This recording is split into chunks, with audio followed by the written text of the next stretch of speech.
Please, you have the floor.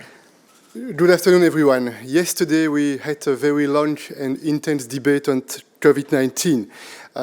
We consider that the situation is unprecedented and very serious, and that's why we are convinced that it's necessary to make more progress in order to coordinate more, to cooperate more between the member states, especially on tracing, testing, on quarantine, and on vaccines. And we agreed that on a regular basis, at the level of the European Council, we will continue to tackle this important topic in order to try to be more committed and to make more progress.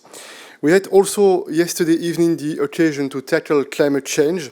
This was an orientation debate in preparation of our meeting in December.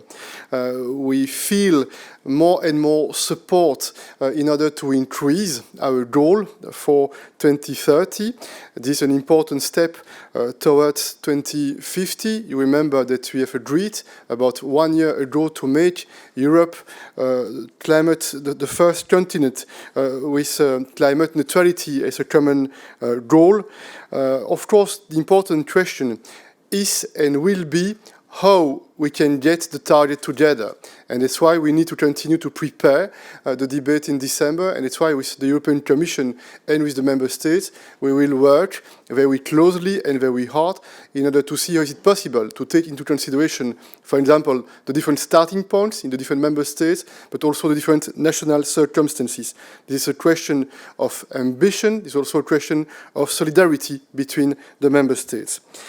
Today, we had the occasion to have a strategic debate on Africa in preparation of our meeting with the African leaders, with the African Union in December. The 9th of December, we will have a strategic meeting with African leaders in order to deepen, but also to renew the partnership with Africa. S'agissant de la relation avec l'Afrique, I come now to relations with Africa. We're convinced that we should rely more on support for investment. We should rely more on developing a partnership in our mutual interests, and we should emphasize support for infrastructure. So this does imply financing. And here the question of African debt was discussed. We'll continue to discuss this question with our African partners in the appropriate fora.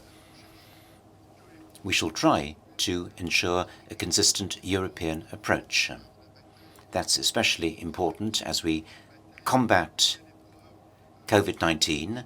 This is a great test for health systems. They have to be reinforced, and we have to rely on sustainable development which raises living standards. We have to ensure that we can make progress together. Thanks to this partnership, we want to make progress with this continent. There should be a natural alliance for geographical, historical, and cultural reasons. Finally, we broached certain other international subjects. I refer to the written conclusions for many of these. First, the situation in the Eastern Mediterranean. We deplore the unilateral actions and provocations of Turkey. We recalled the conclusions we adopted a fortnight ago at the last European Council. We also took stock of other subjects such as Belarus or the situation in Nagorno-Karabakh.